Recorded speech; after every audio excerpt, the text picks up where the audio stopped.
Hello and welcome back to our channel. So today in this video we will be discussing about how to download Glassdoor app. So without wasting much of our time, let's get straight into the video.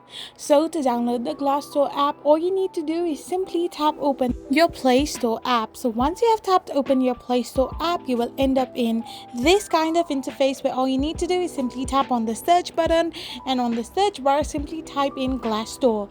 So once you have typed in Glassdoor, you need to tap on it and simply hit the install button. Once you have tapped on the install button, the app will start to get downloaded in your device. So once the app has been fully downloaded, it will then start to get installed in your device as well. So after the download process is done, you will be having the installation process.